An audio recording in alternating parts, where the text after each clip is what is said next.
പ്രേക്ഷകരെ ഏറെ ചിരിപ്പിക്കുകയും ചിന്തിപ്പിക്കുകയും ചെയ്ത ചിത്രമാണ് ആട്. ആട് ഒന്നും രണ്ടും ചിത്രങ്ങളിലൂടെ ഷാജി പാപ്പനെയും അറക്കൽ അബുവിനെയും ഒക്കെ പ്രേക്ഷകർ ഇരുകൈയും നീട്ടിയാണ് സ്വീകരിച്ചത്. മിഥുൻ മാനുവൽ തോമസ് തിരക്കഥ രചിച്ച് സംവിധാനം ചെയ്ത ഈ ചിത്രങ്ങൾ ഫ്രൈഡേ ഫിലിം ഹൗസിന്റെ ബാനറിൽ വിജയ് ബാബുവാണ് നിർമ്മിച്ചത്. ചിത്രത്തിന്റെ മൂന്നാം ഭാഗത്തിന്റെ പൂജ കഴിഞ്ഞ മെയ് മാസത്തിൽ നടന്നു. ഇപ്പോഴിതാ ചിത്രത്തിന്റെ റിലീസ് തീയതി പുറത്തുവിട്ടിരിക്കുകയാണ്.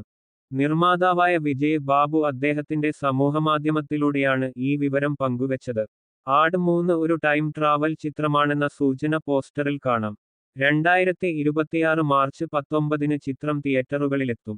ഫാന്റസി, ഹ്യൂമർ ജോണറിലാണ് ഈ ചിത്രത്തിന്റെ അവതരണമെന്ന് ചിത്രത്തിന്റെ സംവിധായകനായ മിഥുൻ മാനുവൽ തോമസ് പൂജ ചടങ്ങിൽ സൂചിപ്പിച്ചിരുന്നു.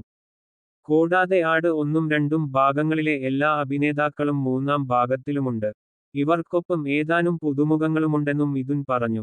ജയസൂര്യ, സൈജു കുറുപ്പ്, വിനായകൻ, അജു വർഗീസ്, ഇന്ദ്രൻസ്, ധർമ്മജൻ ബോൾഗാട്ടി, ഹരികൃഷ്ണൻ, വിനീത് മോഹൻ, ഉണ്ണിരാജൻ പി ദേവ് എന്നിവരെല്ലാം ആടിലെ പ്രധാന കഥാപാത്രങ്ങളാണ്. സംഗീതം ഷാൻ റഹ്മാൻ.